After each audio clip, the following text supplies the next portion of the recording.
నమస్తే, welcome to our channel. YCP అధినేత YS Jaganmohan Reddy పార్టీకి వ్యతిరేకంగా కానీ తనకు నచ్చని విషయాలు కానీ మాట్లాడితే అసలు ఊరుకోరు, సహించరు అని వింటూ ఉన్నాం. మరి మొత్తానికి జగన్మోహన్ రెడ్డి అంబటి రాంబాబుపై ఎటువంటి చర్యలు తీసుకోబోతున్నారు, అసలు ఏం జరిగింది తెలుసుకునే ప్రయత్నం చేద్దాం. దీన్ని విశ్లేషించడానికి మనతో పాటుగా ఉన్నారు ప్రముఖ ఆర్థిక, రాజకీయ, సామాజిక విశ్లేషకులు అరిసిమెల్లి శ్రీనివాస్ గారు. నమస్తే సార్. నమస్కారం అండి. అంబటి రాంబాబు తిరుమలలో దర్శనానంతరం అన్నప్రసాదానికి వెళ్ళి అన్నప్రసాదం చాలా బాగుంది, చాలా బాగా నిర్వహిస్తున్నారని చెప్పి కూటమికి రేంజ్లో కితాబు ఇచ్చారని మనం చెప్పుకోవచ్చు.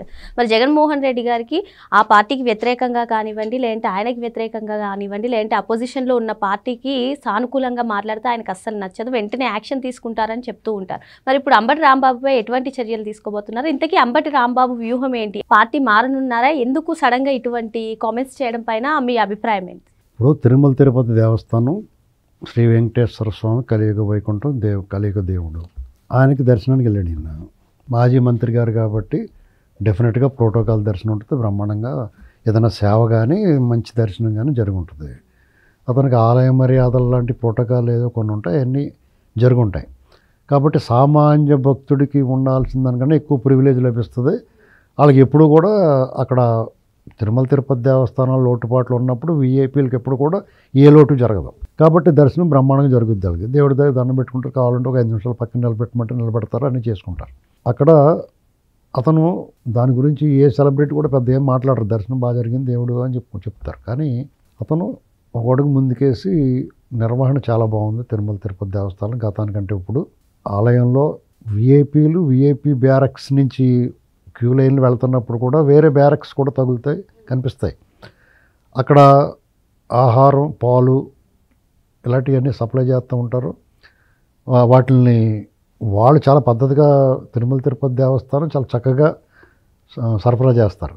కానీ ఈ తీసుకునే వాళ్ళే ఇష్టమైనట్టు ఎంత తినగలిగినో ఎంత పెట్టించేసుకుంటూ ఉంటాడు. ఒకసారి ఆ ఇష్టమైనట్టు పాడేసి నిజంగా మహాపాపం చేస్తూ ఉంటారు కొంతమంది భక్తులు. మనం దేవస్థానాన్ని విమర్శిస్తాం, ఒకసారి ఏర్పాట్లు సరిగ్గా లేవు, కొంచెం దురుసుగా మాట్లాడుతున్నారు, కొట్టుగా ఎవరిస్తున్నారని చెప్పి విమర్శలు వస్తూ ఉంటాయి. ఇవన్నీ చూస్తున్నప్పుడు మనకే చిరాకు వచ్చినప్పుడు వాళ్ళకు ముట్టుకేసి అనిపిస్తుంది కదా ఎవరికైనా. ఇప్పుడు నువ్వు ఎంత తింటావు అంతా పెట్టించుకోవాలి, లేదా ఎగదెగ పాడేయకూడదు. డస్ట్బిన్లు ఉంటాయి, అందులో పాడేయాలి. శుభ్రంగా ఉంచాల్సిన బాధ్యత మన మీద కూడా ఉంటుంది కదా. అవన్నీ చేయరు కొంతమంది, అలా నిర్లక్ష్యంగా ఉంటారు జనం కూడా. ఇవన్నీ కొంచెం ఓసిడీ ప్రాబ్లమ్స్ ఉంటుంది, కొంచెం మంది శుభ్రంగా ఉండాలి. ఇలాంటివన్నీ కొంచెం ఇలాంటి పద్ధతులు నచ్చని వాళ్ళు ఉంటారు, వాళ్ళకి కరం వచ్చేస్తూ ఉంటుంది, జనాల మీద కోపం వచ్చేద్ది. సరే వాళ్ళకున్న పరిస్థితులను బట్టి ఆడవాళ్ళు ఏదో చేసిపోతారు అనుకోండి.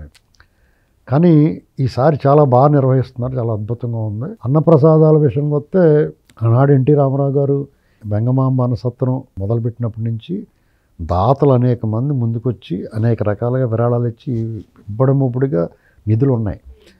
అక్కడ నిరంతరం అదొక ప్రవాహం మాదిరిగా జనాలు వస్తూ ఉంటారు.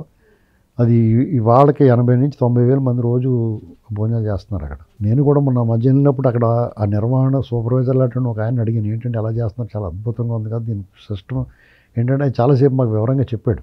అక్కడ యాక్చువల్గా స్టాఫ్ అంత బాధ్యత నిర్వహించి అంత భారీ ఎత్తున భోజనశాలలో ఉండాల్సిన స్టాఫ్ కన్నా తక్కువ ఉండి కూడా బాగా చేస్తున్నారు వాళ్ళు. అక్కడ ఉండాల్సిన వాళ్ళు సపోజ్ 50 మంది ఉండాలని 30 మంది ఉన్నారు అక్కడ, అయినా సరే అద్భుతంగా నిర్వహిస్తున్నారు. కొంతమంది సేవ చేసే వాళ్ళు వస్తున్నారు, వంట వాళ్ళు కానీ ఆ వడ్డించే వాళ్ళు పెర్మనెంట్ ఎంప్లాయీస్ కొంతమంది ఉంటారు. వాళ్ళు కాకుండా పరిమితంగా ఉన్నారు. కరోనా తర్వాత ఇంకా చాలా మంది తగ్గిపోయారంట, అయినా సరే చాలా బాగా నిర్వహిస్తున్నారండి. నేను కూడా చెప్పాను వాళ్ళకి అప్పుడు, చాలా బాగుందండి వంట కానీ ఫుడ్ సర్వీస్ కానీ శుభ్రంగా పెట్టడం కానీ, అంటే క్రమశిక్షణగా దాన్ని అంతమంది వచ్చినప్పుడు తొడతొక్కుడైపోతే తొక్కిసలాట్లో రకరకాలుగా హడావుడి ఉంటుంది, గజిబిజిగా ఉంటుంది. అదేమీ లేకుండా చాలా బాగా నిర్వహిస్తున్నారు. ఇది ఈ మధ్యకాలంలో దాని మీద కొద్దిగా శ్రద్ధ పెట్టారు. పాలక మండలి బ్రహ్మాండంగా చేస్తుంది. అటువంటి పాలక మండలి నియమించిన ప్రభుత్వం వాళ్ళు కొద్దిగా స్వేచ్ఛనిచ్చి ఇలాంటి అవకతవకలకు అవకాశం ఇవ్వకుండా నిరంతర పర్యవేక్షణ ప్రభుత్వం నుంచి కూడా ఉన్నది. పాలక మండలి కూడా బాధ్యతగా దీన్ని ఒక సేవగా భావించి బాధ్యతగా భావించి చేస్తున్నారు. అటువంటి అప్పుడు డెఫినెట్గా అటువంటి రిజల్ట్ ఉంటుంది. ఏదో తిరుమల తిరుపతి దేవస్థానంలో ఒక పదవి వచ్చింది, దాన్ని ఒక పదవి హోదాగా వాళ్ళ వ్యవహారం వేరేగా ఉంటుంది. దాని మీద ఏదన్నా సంపాదించుకుందామని వచ్చిన వాళ్ళ వ్యవహారం ఇంకో రకంగా ఉంటుంది. మనకు దేవుడు సేవ చేసుకునే భాగ్యం కలిగింది, ఇది ఒక బాధ్యతగా మనం చేయాలనుకున్న వాళ్ళు ఇలా ఉంటుంది, బాగుంటుంది. దాన్నే చెప్పాడు అతను. దాన్ని మనం అంబటి రాంబాబుని మేము ఎందుకు నేను ఎప్పుడు కూడా అతని మీద దురుసుగా మాట్లాడను, నేను విమర్శ చేయను అతను. ఎందుకంటే నేను చాలాసార్లు మీ దగ్గర కూడా చెప్పుంటాను. కారణం ఏంటంటే ఏదో సినిమాలో ప్రేమదారి సినిమా నాగేశ్వరరావు గారు అంటాడు, నేను చెడిపోయిన వాడినే కానీ చెడ్డవాడిని కాదు లత అంటాడు. అలాగా ఇతను చెడిపోయినోడే, జగన్తో వెళ్ళాడంటే చెడిపోయినట్టే. దుష్టజన సాంగత్యం చేశాడు అప్పటి నుంచి కూడా రాజశేఖర రెడ్డి వెళ్ళినకెళ్ళి అందరం కల. కాబట్టి అతనికి స్వతహాగా అతనంత నీచుడు కాదని నా ఉద్దేశం. అంటే కొన్ని తప్పని పరిస్థితుల్లో కొన్నిసార్లు ఏమన్నా నేను నీచ సంభాషణ మాట్లాడి ఉండొచ్చు, చంద్రబాబు నాయుడు గారిని లోకేష్ గారిని వాళ్ళందరినీ విక్రించి ఉండొచ్చు, వ్యంగ్యంగా మాట్లాడి ఉండొచ్చు, కొంతమందిని అభూత కల్పన కులాల పేరుతో అనివార్య తప్పనిసరి పరిస్థితుల్లో మాట్లాడి ఉండొచ్చేమో అనుకుంటున్నాను నేను. కానీ కొంతమంది ఉన్నారు, పేరు నాని, తర్వాత జోగి రమేష్, వీళ్ళు స్వతహాగా మనసు కలుషితమైన మనుషులు. ఇతను మనసు ఏమి కలుషితం కాదని నేను అనుకుంటున్నాను. వేరే అభిప్రాయంతో మేబీ రాంగ్ ఆర్ రైట్, నాకు అనిపించింది అలాగా. వీళ్ళంతా అంత ఇది కాదురా బాబు అన్నట్టుగా అనిపిస్తుంది. అతను అలా చెప్పడంలో నేనేం ఆశ్చర్యపోవట్లా. ఎందుకంటే ఎవరైనా సరే అలాగే స్పందిస్తారు. అక్కడ చూసిన దాన్ని ఇతను కొంచెం దేవుడి దగ్గర అబద్ధాలు ఆడకూడదు, పాపం మూట కట్టుకోకూడదు, మంచిని మంచిగా చెప్పాలనేటువంటి ఒకవేళ చెడు ఉంటూ కూడా మంచిగానే చెప్పాలి దేవుడి విషయంలో. అలాంటిది ఈయన ఇంత స్వచ్ఛంగా మాట్లాడి మనస్ఫూర్తిగా మాట్లాడాడు కాబట్టి దేవుడు డెఫినెట్గా అతను మనం అభినందించాలి. ఇప్పుడు మనం అతను ఎప్పుడో తప్పు మాట్లాడినప్పుడు ఎలాగైతే తీవ్రంగా విమర్శిస్తున్నామో, అతను ఇప్పుడు తల్లి కూటట్టు ఊరికి ఉపకారం ఏంటి, మంచిని మంచి చెప్పడం గొప్పేం కాదు. ఇది మంచిగా ఉంది, ఇది రుచిగా ఉంది, బాగా శుభ్రంగా ఉంది అని చెప్పడం నిజంగా ఉన్నప్పుడు చెప్పడం పెద్ద విశేషమేం కాదు. కానీ ఆ వైసీపీ పార్టీలో ఉండి ఆ దుష్టజన సాంగత్యంలో ఉండి ఇదేంట్రా ఇతను దారి తెప్పుని గొర్రెలా మాట్లాడుతున్నాడు అని అనుకుంటామే విచిత్రం. కాబట్టి మనం మాట్లాడుకుంటున్నాం. అది మీరో ఇంకొకళ్ళు ఎవరో వెళ్ళి చాలా బాగా చేస్తున్నారు, దేవుడు బాగా చేస్తున్నారు అన్నారు అనుకో, బాగుంది కాబట్టి బాగుంది అన్నారు అనుకుంటాం. ఇతను అలా కాదు, వీళ్ళు బాగున్నా బాగోలేదు అంటారు కదా. కావాలని కొంతమంది ఆ మధ్య ఆ క్యూ లైన్లో గొడవలు పెట్టి లేదా ప్రత్యేకించి ఉద్దేశపూర్వకంగా ఆరోపణలు చేసి సిగ్గు లేకుండా కరుణాకర్ రెడ్డి అబాండాలో చైర్మన్ గారి మీద విమర్శలు అన్నీ చేసి అన్నీ చూస్తున్నప్పుడు ఇలాంటి వాళ్ళు ఇలా మాట్లాడడాన్ని కొంచెం ఆహ్వానించాలి. దేవుడు కూడా అతని పట్ల సరేలే ఫోన్లో ఈసారి వదిలేస్తాను అన్నట్టు చూస్తాడు, ఏదైనా తప్పు చేసినాను. అయితే ఇటీవల కాలంలో ఆయన నామే కేసు పెట్టుకుంటే రెడ్ బుక్ అయితే ఏంటి నన్ను ఏం పీకుతారు ఇలాంటివి అంటే ప్రతి వాళ్ళు వెళ్ళి ఎర్రిక్కిచ్చేస్తుంటే నీ పని అయిపోద్ది అంటే ఏం చేస్తాడు ఎవడన్నాను, అది చేత చేయనా బాబు అంటాడు. ఇప్పుడు వాళ్ళకి రెడ్ బుక్లో వాళ్ళ పేరుండి వాళ్ళు శిక్ష పడడం, పోలీసులు తీసుకెళ్తాం, అరెస్ట్ చేయడం, ఏదైనా తప్పు చేసినప్పుడు ఇవన్నీ దానంతా అవి జరుగుతాయి.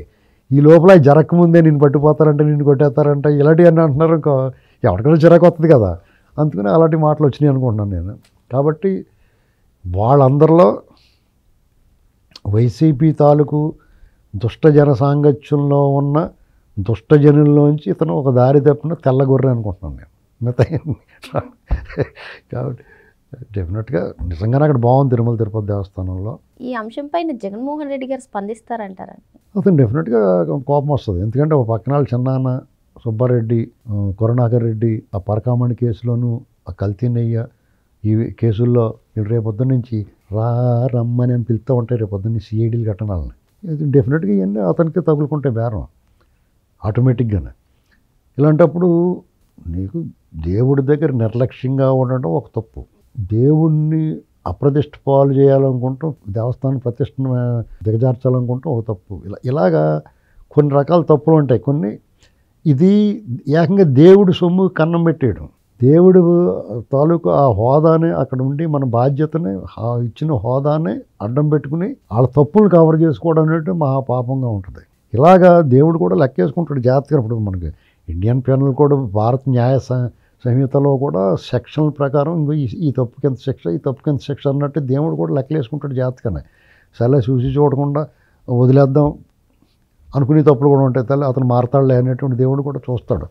కొన్ని వీళ్ళు క్షమించరాని మహాపాపాలు చేశారు. వాళ్ళందరూ ఎక్కడికక్కడ దీన్ని కప్పెట్టాలనుకుంటారు దుప్పటి ముసుకేసి. దుప్పట్లో మిన్నాగలా వాళ్ళు చేసిన పాము, మిన్నాగ అంటే ఎంతే ఉంటుంది పాము, అది ఎప్పుడు ఎలాగుండి ఎందులో దూరి కరుతుందో తెలియదు. అలాగే అతను వీళ్ళందరూ పాపాలు పండి రోజు వస్తుంది. వాళ్ళు ఏంటంటే దేవుడి మీద నమ్మకం లేదు కాబట్టి ఈ కర్మ సిద్ధాంతాన్ని నమ్మరాళ్ళు. ఏమొద్దులే అని వాళ్ళు మెటీరియలిస్టుల్లో ఉంటారు. కానీ కర్మ అనేటువంటి డెఫినెట్గా మనకు తెలియని శక్తి ఒకటి ఉంటుంది డెఫినెట్గా.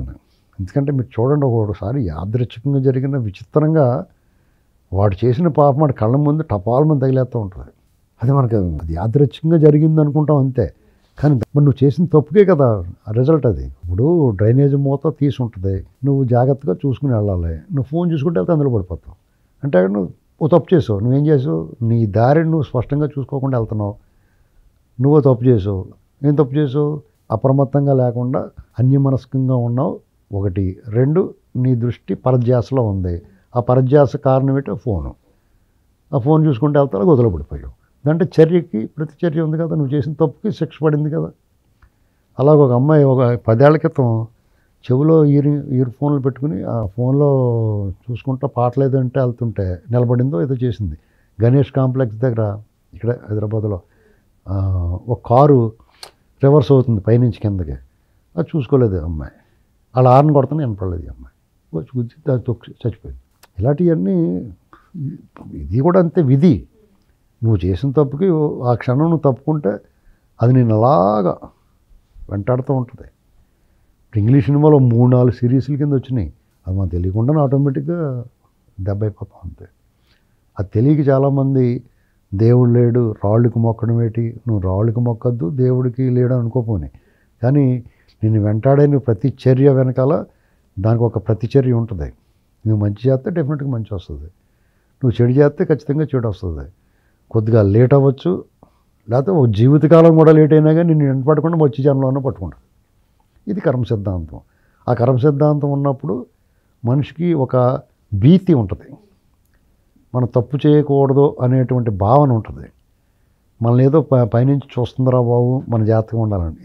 ఎందుకు సర్వేలెన్స్ కెమెరాలు ఉన్నాయంటే నువ్వేం చేస్తావు, ఇప్పుడు బస్సులో ఉన్నా లేకపోతే రైల్వే స్టేషన్లో ఉన్నా షాపింగ్ మాల్లో అనుకో, ఏదైనా వస్తువు తీయాలంటే వాళ్ళు చూస్తున్నారా బాబు అన్న భయం ఉండి ఆగుతావు, లేదనుకుంటే జైలు పెట్టుకుంటావు కదా.